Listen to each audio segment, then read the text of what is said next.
distraction for the past 1.5 years is just because of one thing, to cover that thing, to gbé wa jáde fún justice gangan. Ibẹ̀ la ẹ̀ṣẹ̀ padà sínsìn yìí. That justice for Mohbad gangan, that thing called justice for Mohbad, òun gangan la ṣẹ̀ṣẹ̀ fẹ́ padà sínsìn yìí. Òun gangan fúnra wọn, nǹkan tó fi divert Nigerians kúrò, òun gangan fúnra wọn náà tún gbé jáde fúnra wọn. Because first thing first that we need to ask ourselves is, why now? Láti joy yìí and everything, why now? What is the relationship between VDM and Sam Larry? What's the relationship? Because there are so many things that nínú gbogbo interview here that begs for questioning. On the platform kan tí mo ti rí Pythagoras lẹ́nkàn, I went up there, but I just had to calm down because I had other things to do. Because I feel like beyond our platform, like maybe a nearer platform to where other people who are here, or ye kajo, or ye come with your mic. And the question is, interview ye number one. Nibo not to interview ye. Is it that Very Dark Man came to Lagos for the interview, or Sam Larry flew to Abuja for the interview? That's one, Kedinyemo. If truly there is no agenda, are you just saying that out of the blue, there is no pre-discussion? Because in that interview, it's Very Dark Man, Sam Larry, you want us to believe that just this conversation we won't get, I no go edit them because I want post them as be. I don't understand now. I don't get it. You can fool some people, but not everybody. So there was no prior discussion. Joke body. Job meeting. Maybe kankan. Johnny heads up. Just go through. We okay. This and this and this and this is what I'm going to talk about. This and now the question I want to ask you, Benito. How would you want to ask her? Is this one good? Is this one not good? You didn't say that. So the whole ideology that maybe, that VDM wants to paint as if like I'm a neutral person, I'm doing this because that boy no get justice. I don't get where it's coming from. Because Iwoyi Nokokolo, you were the first willing tool they use for distraction to divert the whole narrative. You were the one who came out and said like, they should hold the wife well. Even that Pikin self, some people say he resembles Sam Larry. In that interview, I was expecting him rather, to ask that question again. About like, okay, what about the Pikin? You didn't ask those questions. And if you listen to that interview very well, psychologically, you cannot feel emotions or anything. In that interview, for me, Elomile Mari, was the fact that Sam Larry never denied the allegation of bullying. He only denied the fact that, no, and bullying and beating somebody, they are two different things. They are two different things. He acknowledged the fact that, but what about those bullying? Because one thing, deny facts, Ogbokpo wà ní beach, ó lọ síbẹ̀. And if not for Zlatan tó tètè dìde, what would have happened? What would have happened? Were you not a fear factor in the life of that guy? Because there are questions you need to ask.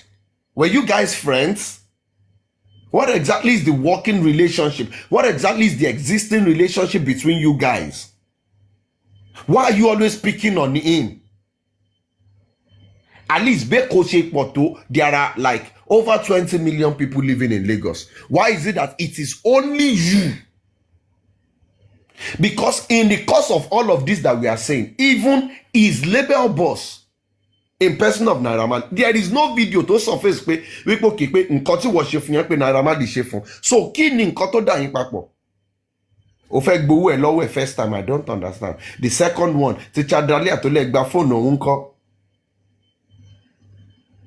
So there are so many things that does not even correlate with what they are trying to do. And the other question is now going to be, why are they doing it now? You see, the thing is, Amy, like some few days ago, I was still discussing with somebody about Malians, how they handle the whole issue. I didn't even know this is going to come up. And I told that person, I said, like, if I were to be somebody, like, talk to Malians or this thing, the first person to Malkosak actually is PR person. Because each time these guys wants to do something to revive their career, they do it in a wrong way. They do it in a wrong way. In all of this, what I would have expected, okay, normal, DPP is vindicate lórí case pé ẹ̀yin kọ́ lẹ pa bọ̀bọ́ yìí. So it means like legally as of today, àfi tí corona bá gbé nǹkan jáde, you don't have any case to answer for now. What you could have come out to do is maybe apologize to his family, apologize to Nigerians, apologize to his wife. Then this old narrative that you're trying to do can come in. Like, no, I can't kill this guy, yo. That's not the situation. Maybe, yes, we've had our differences due to some maybe issues that happened then, but that was then. It was all in the past, and we've all moved past it. When this thing happened, I like, show remorse, show empathy, apologize to the family, apologize to the wife, apologize to Nigerians.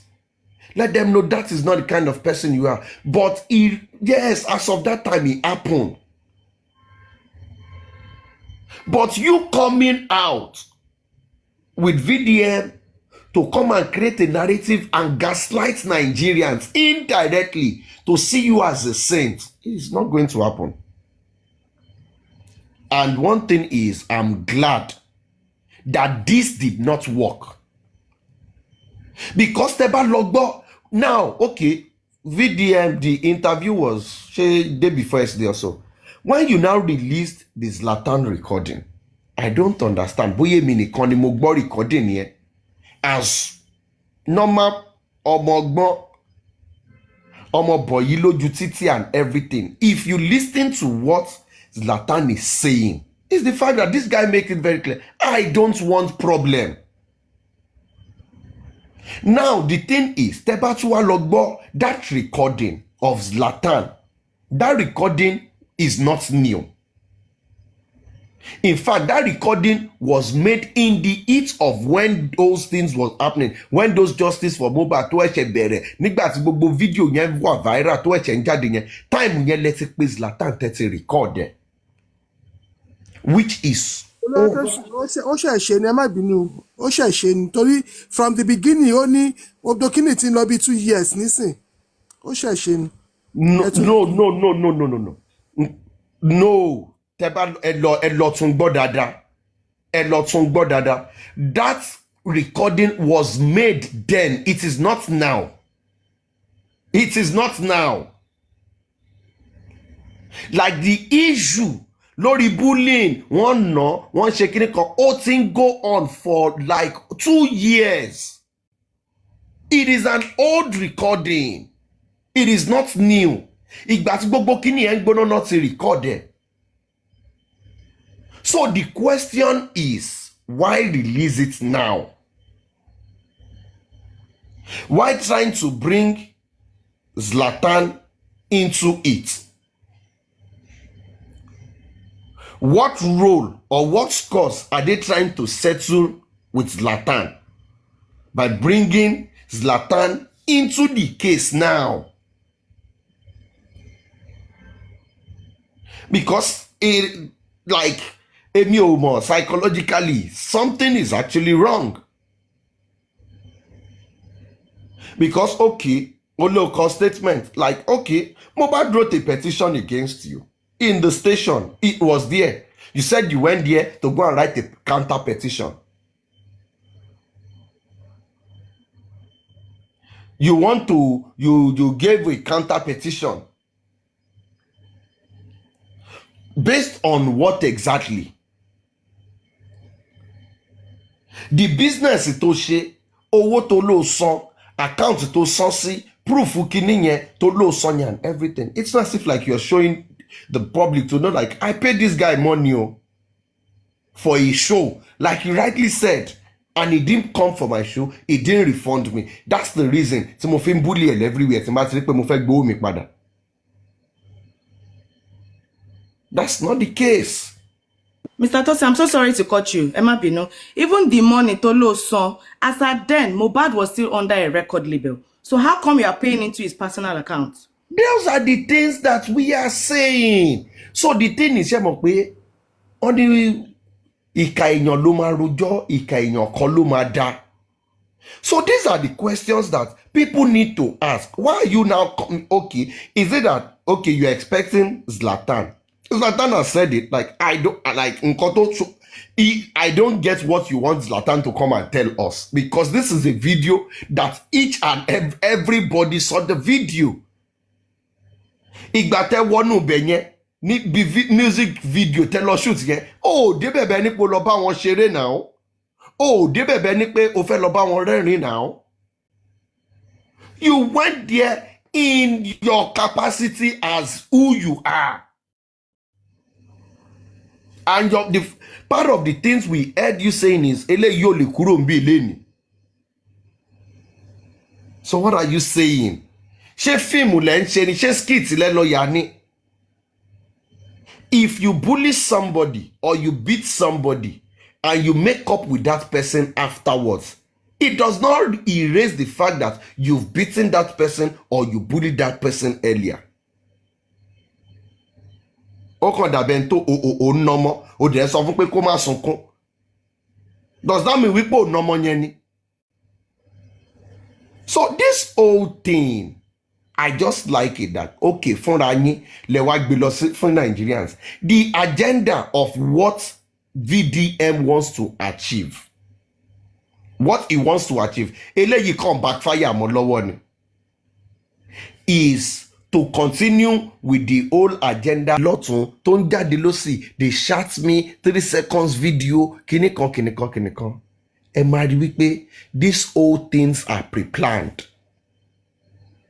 Gbogbo ẹ̀ pátápátá lọ́wọ́ people yìí pre-planned, but nísìnyí gbogbo ìmọ̀ wọn ló ti di zero.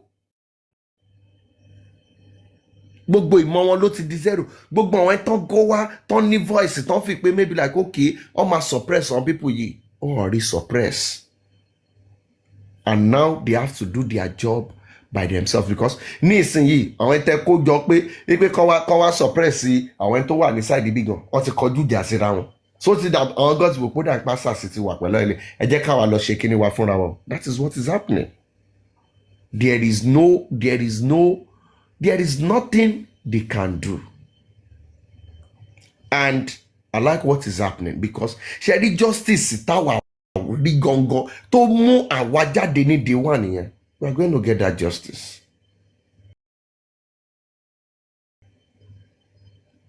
Tí eléyìí tó ń ṣẹlẹ̀ yìí gan lẹ máa fi jẹ́ kó mọ̀ wípé Mohbad gan fún rẹ̀ ò sùn.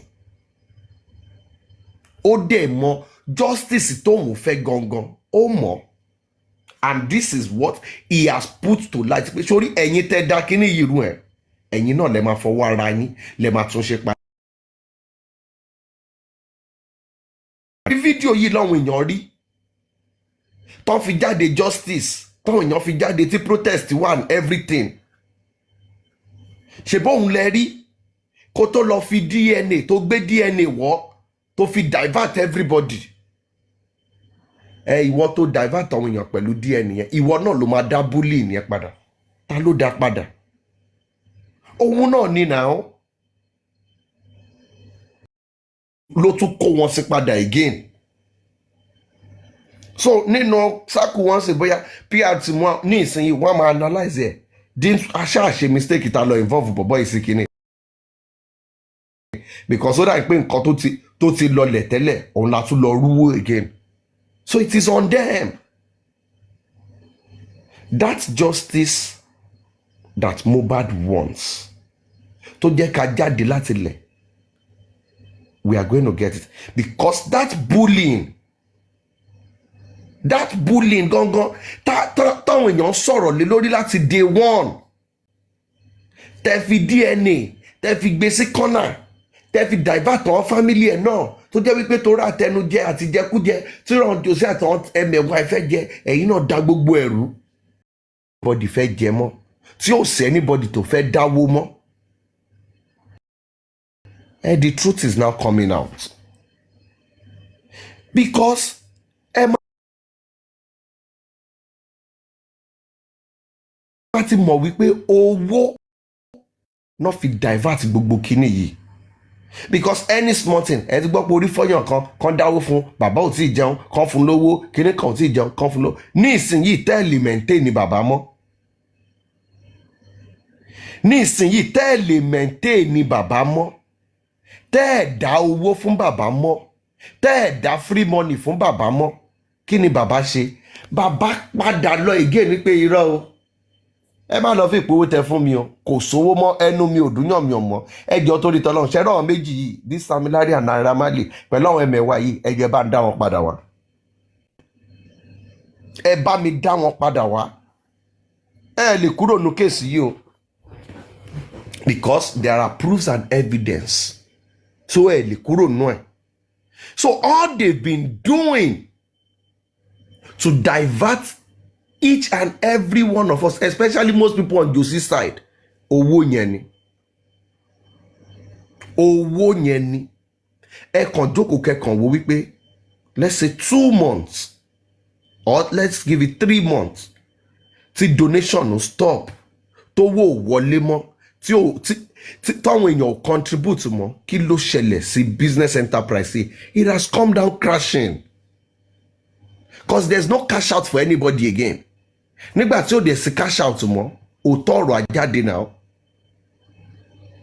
And I'm still expecting more revelations to still come out. More revelations are still going to come out. Òótọ́ ọ̀rọ̀ ó sì máa jáde. Gbogbo everybody tó parọ́ tó divert one everything. Ìsìn ìlọ ẹ̀ṣẹ̀ ní ìdí justice. Almost 2 years down the line. Ẹ̀ṣẹ̀ wọn jáde wetin dey pain me be say I wan make that boy get justice. They never bury am. His spirit dey work. Okay, ó ẹ̀ṣẹ̀ jókòó, ó ẹ̀ṣẹ̀ sùn, ó ẹ̀ṣẹ̀ jí, ó ẹ̀ṣẹ̀ rí pé ọ̀ tí bẹ̀rẹ̀ bọ̀bọ̀ yìí o. No now. No. I understand what is happening. Ọgbà activist wa kò rí ṣe, ẹ gbé Kẹ́mi Olúnlọ́yọ̀ wa kò rí ṣe, ẹ ti gbé so many people wa, wọn ò rí ṣe, ẹ wá wò pé òkè o, tálá lè tún lò again. Ẹni tó jẹ́ wípé ó ní public sympathy yẹn lọ́wọ́, ó ní control yẹn, ó mọ bọ́ ṣe ń finger brain àwọn Nigerians. Ó yá, let us use him again. But fún ẹni tó fẹ́ lò fún nìyẹn o, not to people like maybe àwa ní side wa yìí. There is nothing like that proof. Ẹ̀yin lẹ máa gbé jáde fúnra yín. Ẹ̀yin lẹ máa gbé jáde fúnra yín. Ebi wọ́n ló ní ìsìn Sam Larry ló ń jẹ́ kó yá pé òun ní witness, òun ní kíní kankan. Ibẹ̀ lẹ ti máa jáde now. Because I don't understand. You are saying Zlatan ní witness. Ṣé Zlatan nìkan ló wà ń bẹ̀ ni? In that place, tó ti lọ shoot music video, is it just Zlatan and Mohbad nìkan ló wà ń bẹ̀ ni? So ṣé every other person tó wà ń bẹ̀, àwọn ti crew Mohbad tán wá síbẹ̀ yẹn, wọn mọ nǹkan tó ṣẹlẹ̀? Is it not that same video shoot ni ló lead sí petition tí Mohbad kọ wípé bà camera òun jẹ́? I don't get it now.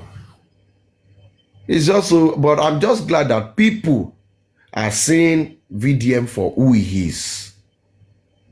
Because mo ti rán nǹkan tó yẹ pé wọ́n support ẹ̀ tán jẹ́ gíga tán sọ pé irọ́ ilé ogúùfù lélẹ́yìí. Ogúùfù lélẹ́yìí. And that is it. He has always been like that. He has always been like that. He's not doing anything for the sake of anything. He's do everything that guy does. He does it just for himself. Because he has seen himself in that Messiah, in that Savior role. So it feels like maybe to dancing I can do, I can say, I can shake in a car. No. Because that justice you say you are looking for, I want no one be by justice here. If today VDM has now taken a U-turn and you now want to go back to the bus stop to the bar, Nigerians nigba tan shake sita bere justice before you brought division into us. If what you are doing now is if I cannot take you to promised land, I will lead you back to where I met you guys. If that is what he's doing now, it is fine. It is fine by me. Because nísìnyí, ìwọ́n sìn fúnra ẹ̀ ló ti jẹ́ kí fídíò yẹn, bullying yẹn, kó come out again. Ẹ̀yin ni ká máa analyze ẹ̀ kẹ́ máa defend ẹ̀ fúnra yín. Because all I'm waiting for is just somebody that will see those videos and will say like, oh, wọ́n jọ ń bára wọn ṣeré ni, wọ́n fẹ́ play ludo, wọ́n fẹ́ play 10-10 ni, like they are friends. If you don't see any form of intimidation, any form of bullying, any form of harassment in that video, then it is left to you. So there is no big deal anywhere, anything is saying. Àwọn máa jókòó, àwọn máa wọ́n bíbá ìyá máa analyze ẹni. Because ibi táwa jókòó sínsìnyí, òun lè ti fẹ́ wá bá wa. And we'll be waiting patiently. We'll be waiting patiently for anything. So ẹ jẹ́ kó yanjú eléyìí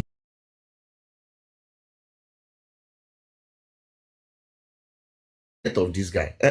Let us remove the death from the equation. Okay, ká tiẹ̀ fún yín pé ẹ̀yin kọ́ lẹ pa, but bullying yìí nǹkan ṣe lù àbẹ́ lù. Ṣé ń lépa àbẹ́ lépa ẹ̀? Those are the questions.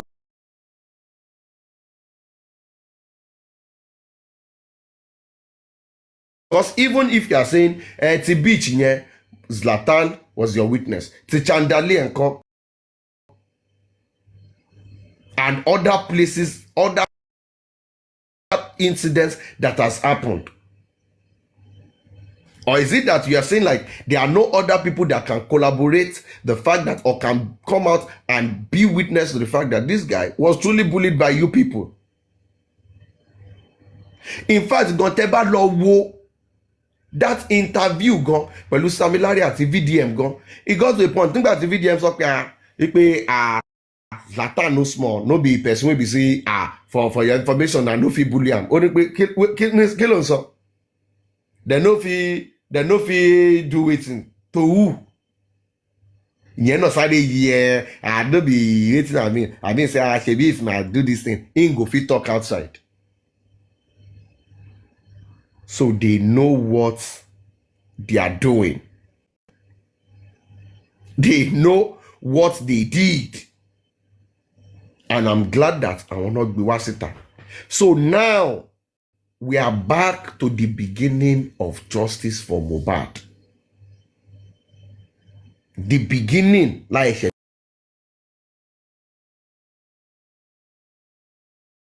things started newly. Nobody was accusing anybody of killing or the whole analysis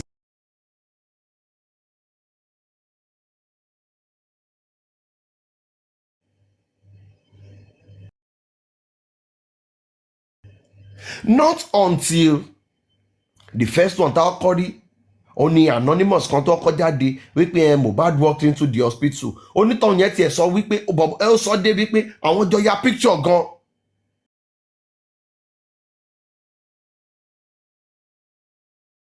níyàwó ẹ̀ bẹ̀rẹ̀ sí ń ké náà bẹ̀rẹ̀ sí ń ṣe kinní kan.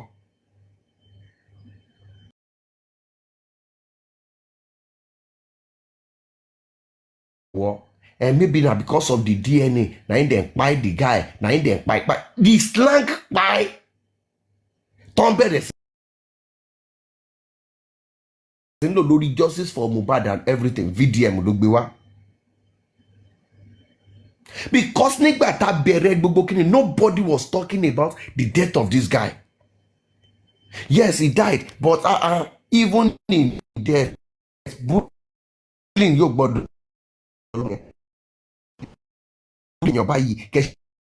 nobody was even analyzing anything Wumi kọ.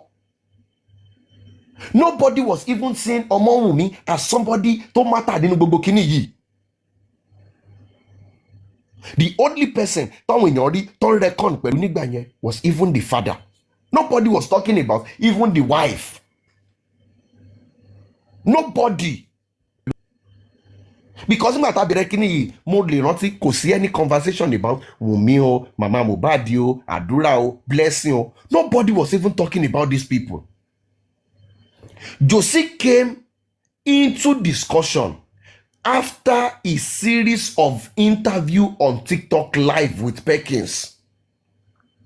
Kí ló jẹ́ káwọn èèyàn ká bẹ̀rẹ̀ sí ń sọ̀rọ̀ Josie was from the angle of ẹ wọlé tí bàbá celebrity ń gbé kò fún mi lówó rí o, kò ṣe kinní kan fún mi rí o, kò ṣe kinní kan rí. Ibi tí Josie tí topic Josie ti wọ justice for Mohbad nìyẹn.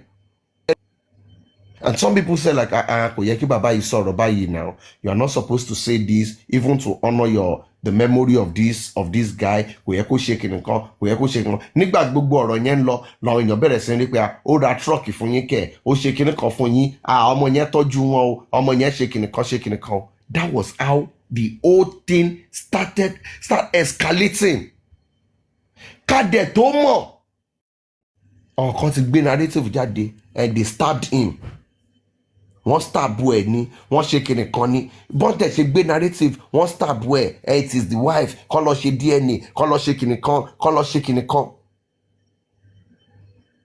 Ibẹ̀ làwọn èèyàn tún wò pé no, you cannot make the wife the victim for this now. You cannot blame the wife now. What evidence do you have? Because I remember then, nígbà tí gbogbo kíní yìí bẹ̀rẹ̀, àtàwọn ẹni tó bá sọ wípé Team Baba o, kíní kan. In fact, there was no Team Baba. It was everybody was just going together. Àwọn ẹni tí ò support Wumi lè wá bíbá yìí. It was the whole discussion was based on evidence, facts yín dà, ẹ̀yin sọ eléyìí sọ eléyìí, okay, facts yín dà. Tó bá sọ pé kíní bó ṣe lélẹ́yìí, okay, jẹ́ ká wò logically, ṣó yẹ kó rí báyìí, ṣó yẹ kí kíní kan rí báyìí. It was facts and evidence. They change gbogbo narrative. He stabbed him, he ṣe kinní kan, wọ́n ṣe kinní kan, wọ́n fẹ́ jọmọ sí kọ́tà, wọ́n fẹ́ jọmọ sómi, wọ́n ṣe kinní kan. Àwọn kan lọ gbé video, fake video wá, where see the nurse entering the house. So many lies. Ilé yẹn Mohbad ló ní, ó ẹ̀ṣẹ̀ rà, ó ẹ̀ṣẹ̀ ṣe kinní kan, irọ́ oríṣiríṣi. Tó fi distract àwọn èèyàn. They distract everybody from the cause of justice to gbé everybody jáde.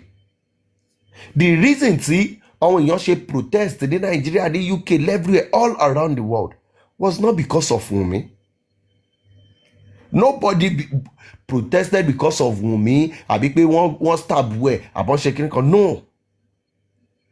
The whole justice for Mohbad was justice for that bullying, because people knew that it was too much, and there were people who were collaborating how this guy was living his life in fear. Ìyẹn níyàwó ẹ̀ fi sọ pé kí ikú eléyìí gan tó dédé bọ̀bọ̀ yìí gan ti kú, because he was living his life practically in fear every day. Tó bá ní ó gbọ́dọ̀ máa wẹ̀yìn, tó bá ń jẹun ó gbọ́dọ̀ máa wẹ̀yìn, kò ní freedom, kò lè move, kò lè ṣe anything. That was the justice táwa jáde fún. And Ọlọ́run tí ò ń ṣọba àkà, ọba dákẹ́dájọ́, ó jókòó wo everybody pé ẹ máa ṣe ti yín lọ tẹ́yìn bá ti done tẹ́ bá ti ṣe tán tẹ́ ti dé bus stop ti yín then I will start what I want to do and that is what is happening now.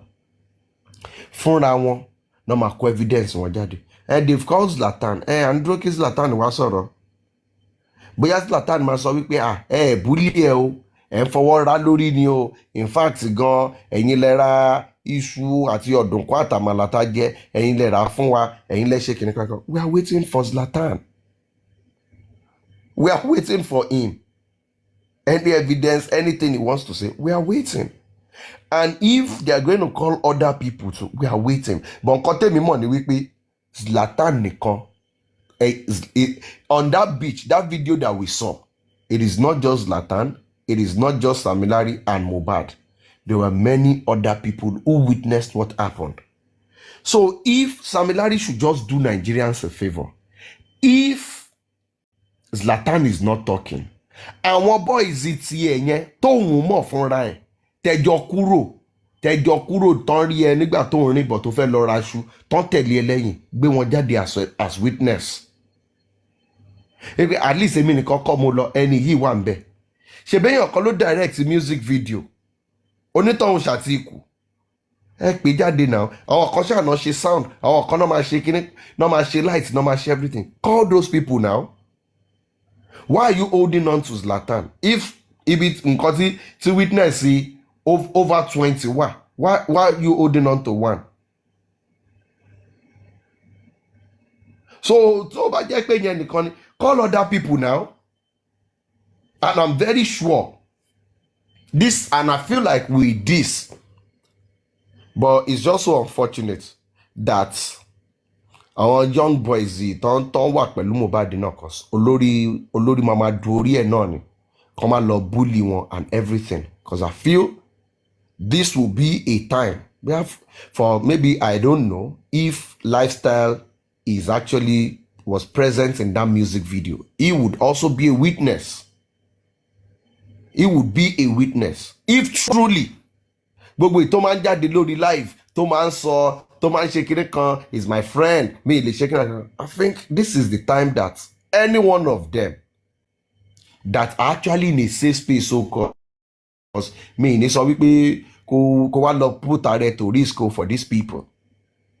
Any one of them that is there, that was present in that music video or any of the place that he has been bullied, this is the time for them to also drop a statement, either in writing or anonymously gan kò ní kàn bẹ́ẹ̀ post ẹ̀, give evidence. Ibi báyìí yẹ lu bọ̀bọ̀ yìí ń bẹ̀ ẹ harass ẹ̀ ń bẹ̀ ẹ yaṣọ ẹ ṣe báyìí fún. Let people know. Let people know wípé what you are saying alaye is a lie. At least do people hold this guy and do something in his memory. If this is the only thing that you guys can do to clear it that Oga, you can say other things, but truly there was a bullying. You guys bullied this guy. You harassed him. You intimidated him. You made him less a man. You made him become a shadow of himself. Put it out and let people know. Don't be part of those people. Even in death. These people around him, they owe him that. They owe him that. And I feel like even if Adra not back present, he doesn't talk, he doesn't shake.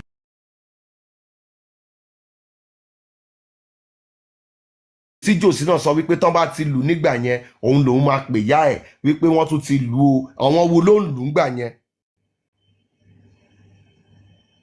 Àwọn wo ló ń lù nígbà yẹn? Because at least Jòsí has said it on live interview wípé tán bá ti lù tán òun máa pè yá ẹ̀ wípé wọ́n ti lù o, òun ló máa sọ pé ẹ dádì mi ẹ má wọ́rì wọ́n ti nà mí tán. Àwọn wo ló ń lù nígbà yẹn? At least more now. So this is the time for Jòsí to also come out and speak and say that okay, mo lè má mọ̀ nǹkan mi o, but lórí lílù yẹn ẹ lù because kò ń ṣe nǹkan kò ń ṣe méjì lọmọ yìí pè mí wípé wọ́n ti lu òun. Ìtẹ́ fi padà lọ bá bẹ̀bẹ̀ kí ni reason tẹ́ ṣe lọ bẹ̀bẹ̀? Those are the things that you need to clear. So this week I'll be waiting because èmi mọ̀ pé ṣe rí wíìkì lórí Just for Mohbad wíìkì tó bá máa dùn ẹ máa rí wípé bíi Sunday bíi Monday ló ti máa rúgbó bọ̀ àwa wọnú wíìkì yẹn lọ especially tó bá bẹ̀rẹ̀. Ìgbà tá bẹ̀rẹ̀ kẹ̀tẹ̀ ọjọ́ Monday ni ẹ ti máa mọ̀ pé tẹ́ bá ti mú Justice for Mohbad lọ́jọ́ Monday báyìí ó máa drag wọ wíìkì yẹn lọ ni. So no wíìkì tá à ń wọ̀ lọ yìí wíìkì tó máa dùn ni. Ẹ jẹ́ ká jókòó ká wo nǹkan tí Father of the Year máa sọ. Let us wait and see what Father of the Year is going to say. Let us wait and let us see what Adura will do. Let us wait. Let us see even what Mama will do. Ọmọ Wumi has said her own story. Ó ti jáde, ó ti sọ. Pé wọ́n bully ẹ̀. Ẹ̀yin lẹ fẹ́ silence ẹ̀. Yes, ẹ bully ẹ̀. So other people who witnessed it. Kó má lọ dàbẹ́ ní pé one side ni because tí Wumi bá jáde tó bá sọ ẹ̀sìn. Wọ́n lè sọ pé ó ń try láti cover offence tó ti ṣe as anything. Ẹ fi Wumi lẹ̀. But any family boy, because this week that is what I'll be paying attention to. I want to see the family because mo ti rí nǹkan tẹ́ lè ṣe nígbà tí Wumi sọ̀rọ̀ lórí tó lọ sí TV station bẹ́ẹ̀ ṣe ń lọ sí Punch lẹ́yìn náà fò lọ sí TV station míì lẹ́yìn ṣe gbogbo ẹ̀. We are also waiting for your rebuttal lórí kíní yìí. We're waiting for the family statement. On this old total nonsense, we are waiting for what Josie wants to say. We are waiting if they are going to agree. So everything, okay, gbogbo video tẹ́rí yẹn tó go viral yẹn, irọ́ ni o. We are waiting for what is going to happen. So it is going to be a long week. It is going to be a long week because ẹni tán gbéṣẹ́ fún, tán gbéṣẹ́ PR fún, ó gbọ́dọ̀ ṣiṣẹ́. Ibi tí Kẹ́mi Olúnlọ́yọ̀ stop sí ẹ jẹ́ kóun náà continue, but let's see what he wants to bring out. Because if the only evidence you have, it is that statement, that recording of Zlatan, and even Zlatan said it in the recording, ó mú òun fẹ́ sọ anything torí pé wọ́n máa record òun, you still went ahead to go and record him. Èèyàn sọ fún ẹ pé èmi ò fẹ́ sọ nǹkan kan o torí pé ká tó wí tako fọ̀sìn ọmọ àti lọ record olúwẹ̀ wípé nǹkan báyìí ló sọ onítọ̀hún yẹn ló wá lọ record. So the old video whatsoever they are playing, Mr. PR, tell them to give you more evidence o because ìtò gbé wá yìí kò sọ̀rọ̀ mbẹ̀. Eléyìí ò lè sell agenda tẹ́ fẹ́ sell yẹn eléyìí kọ́ ló máa sell ẹ̀. That agenda that you guys want to sell, maybe like, oh, you think like if you are the one who is putting it out, then people will see it because you are quick to manipulate people. Ó ti mọ̀ pé àwọn gullible followers wípé kí lẹ́kọ̀ọ́ tó bá ti sọ báyìí pé bí báyìí ló lọ ọ̀nà àtẹ̀lé ẹ lọ́bẹ̀. So you can manipulate, finger people's brain so that they will start seeing like, oh, maybe Sam Larry is even innocent, maybe Kirekon is innocent. Then tó bá ti rí reaction àwọn èèyàn àwọn public, you now bring what you want to do, put Zlatan in the middle, drag Zlatan, fìyẹn trend and everything, then bring it back and put it on the wife. That's what you guys want to do. Because the whole bringing in of Zlatan into it now is to divert public attention again.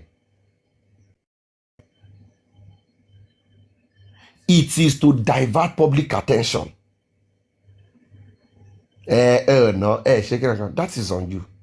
You are going to prove it. You bring out more evidence. So, Mr. VDM, you are still going to bring out more evidence. Tell them to furnish you more evidence because the recording of Zlatan is not enough. It does not justify anything. So, we are waiting for more evidence. We kí dẹ́kẹ̀rẹ́ èmi mọ̀ pé VDM ò kí ń gbọ́ àwa náà ń bíbá yí dẹ́kẹ̀rẹ́ àwa náà ò kí ń gbà. So bring it on. Anything tó bá ti gbé wá àwa máa bá yín ganu sí. bó jẹ́ tí Wùnmí náà lẹ gbé wá fún wa àbá yín à feast on it. Nǹkan tí ó bá ti wùn yín kẹ́ gbé wá lórí J4M yìí àwa wà ń bíbá yìí àbá yín kún sí wẹ́wẹ́ ètò bá jó tọ́nu ẹ̀.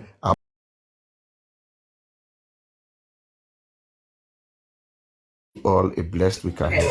Thank you. Ẹ ṣe Mr. Olúwatósìn ẹ jọ̀ọ́ ẹ ní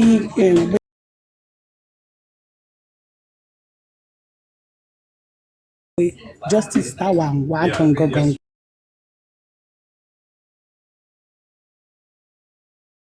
Information ni a ní scholarship tó ń go on fún Mohbad bóyá ẹ ti gbọ̀n pa scholarship ni a ní scholarship tá a fẹ́ ṣe ní orúkọ Mohbad so tẹ́yìn ló bá fẹ́ ràn wá lọ́wọ́ lórí ọ̀rọ̀ scholarship ni.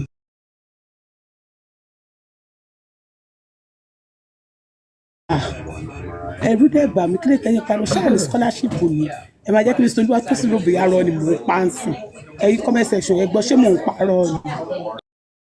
A ní scholarship tó ń go on ní Mr. Olúwatósìn rẹ̀ rí wo lẹ́yìn náà rí ẹbí ìṣá scholarship for burial ẹ̀yin èèyàn ẹ̀dẹ̀ yóò tí ẹ lè sọ nǹkan lé kẹsùn kí èèyàn sọ nǹkan kẹ méjì kúrò ẹ̀yin ò lè sọ nǹkan kẹ méjì kúrò ṣé kò sí scholarship ni ṣé bí lórúkọ Mohbad ni a máa jẹ sponsor èèyàn 20 la máa sponsor bá mi èèyàn 20. Am I wrong? I'm wrong, huh? Yeah, it's not. You need scholarship for what? Ẹ jọ̀ọ́ mo fẹ́ lọ kápẹ́ ta ló fẹ́ sponsor mi. Fẹ́ lọ fún PhD. Ìyẹn máa lágbára díẹ̀. Ìyẹn máa lágbára díẹ̀. I already have 2 master's degree. Can somebody sponsor me for PhD? It feels like fully. Mo ní Mr. Ṣé ti rí ẹ ti jẹ́ kí n pè yín Mr. báyìí sí. Ṣé máa jẹ́ kí n pàtẹ́wọ́ future Mr. Olúwatósìn. Ẹ pàtẹ́wọ́ ṣàwádìí. Àti clapping yín mú ni. Kò kí ló gbogbo wa bẹ̀rẹ̀. Mo ti ká lóko school ẹ lọ tó ẹ kọrúkọ yín wá ẹ jẹ́ púpọ̀ ẹ jẹ́ ká mọ bí tẹ̀kì. Ẹni tó ní di scholarship ló fẹ́ fún yàn scholarship. Ẹni tí ò lọ sí ìfẹ́ ráwọn ọmọ ní scholarship. So ẹ jẹ́ èèyàn tẹ́ bá nífẹ̀ẹ́ sí scholarship mo polówó ń ṣe ẹni tí tó bá máa come out from my mouth nísìn scholarship.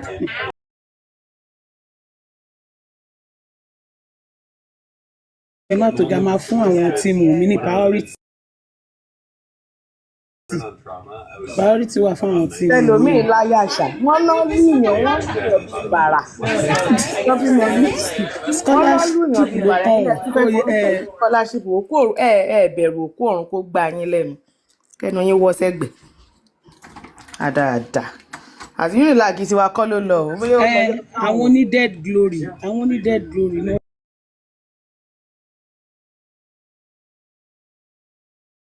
Wọ́n pe àwọn èèyàn sọ́kọ̀ kó yé mi. Irọ́ àwọn tó nídìí ìrànlọ́wọ́ tó rẹ̀ mo ṣe lémi fẹ́ ṣe. Àdúrà tó ti ṣe fàdúrà ṣàdúrà ti lọ. Àdúrà ò nídìí àdúrà ò nídìí scholarship àdúrà ní scholarship. Ẹ má bínú mo kọ́ bẹ̀rẹ̀ no ẹ má gbàdúrà ní support tẹ́lẹ̀ náà. Ikọ̀ tá a bá gbé wá fún yín nìkan ṣẹ́rẹ̀ yẹn èèyàn yọ̀rọ̀ ikọ̀ tá a bá gbé wá fún yín nìkan ẹgbà. Mo ti gbọ́. Because àdúrà àdúrà ò nídìí scholarship. Ó ní bodyguard tó ń ṣọ́ bó ṣe wá yẹn. Ẹ jọjọ́ bí mi tó lè ṣàkóso kálukú àfikọ́ tó bá. I want to go for PhD. Ta lọ́lọ́run fẹ́ lò nínú ayé mi. Kí á kẹ́ forúkọ yín sílẹ̀ kí lórúkọ yín ẹ send ẹ sí inbox ẹ máa korúkọ yín lẹ̀ ní ẹ̀kọ́ mi máa sọ orúkọ mi níta máa fún tíìmù mi a máa fún àwọn tíìmù mi ní priority but not like that you still have to put your name down I have to look into it. Okay.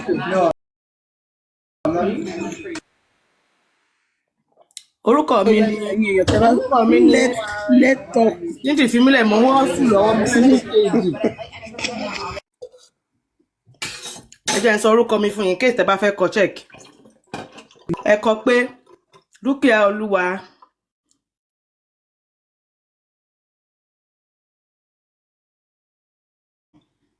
ẹ bá fẹ́ kọ check yẹn ẹ kọ pé dúkìá Olúwa Àbíkẹ́ Akẹ́bàjẹ́ ọmọ màmá ẹ̀ kí ni orúkọ fádà wa ni.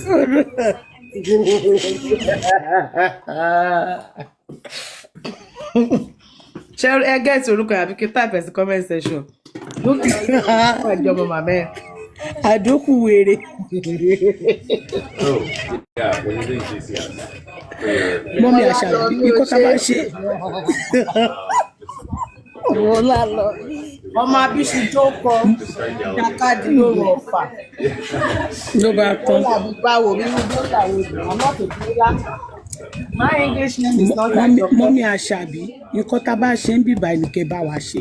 àti sọ pé plot of land àpín plot Staduki ẹ ní sùúrù ẹ má bínú Staduki ya. Mọ́mí Àṣàbí ẹ lọ síbi táì tí ì lọ tó bá di birthday Mohbad la máa fún àwọn èèyàn ní land kò tí kan plot of land báyìí sí scholarship là ń fún àwọn èèyàn lọ́wọ́ báyìí ikọ́ tá a bá ṣe. tábà lọ sùn àṣàwé a máa lówó àwọn aràlẹ̀ a máa kọ́. ẹ wá fi nílẹ̀ tẹ̀ máa gbé tí bá ti ṣe sùn tán bí láìkí ọmọ mi Àṣàbí bí láìkí ẹ má gbé wa lọ. ẹ dúró lọ ẹ̀yin tí mo dá bísínẹ́sì sílẹ̀ ẹ bá fẹ́ máa polówó ọjà fáwọn èèyàn.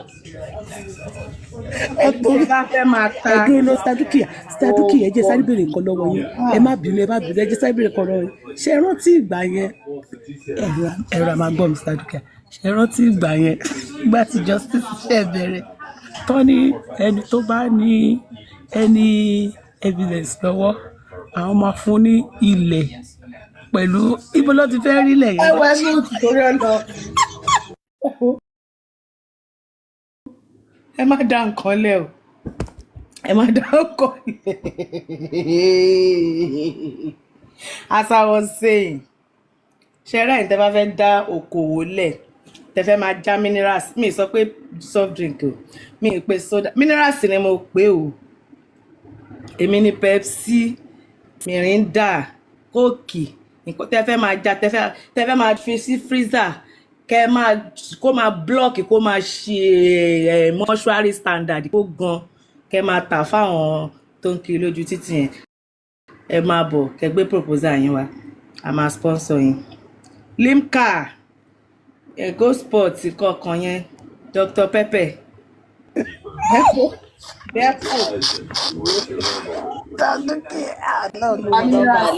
Miracle Mart buy a Miracle Mart feed you make yeah. ó ti máa tutù bí bọ́ọ̀lì gbẹ̀nú pọ́n ẹ̀ ń bá bù ẹ̀ ń bá bù. buy a Miracle Mart. D1 tí ẹ bá mọ ibi tí scholar who dey give scholarship ti báwo D1 irú question wo lẹ ń béèrè yẹn D1 I don't like you pulling me back you trying to pull me back I don't like it tẹ bá fẹ́ scholarship ní kẹsàn D1 tẹ bá fẹ́ ẹ jẹ́ ká mọ̀ ẹ lè fún abẹ́rẹ́ pé who dey give scholarship. ẹ̀yin family ẹ̀ bòdò àwọn ọ̀rẹ́ ohun mi ti clear mo ní mo ti sọ pé máa ń pò pìtìpìtì ní máa fi pò ó mo gbé dé ni.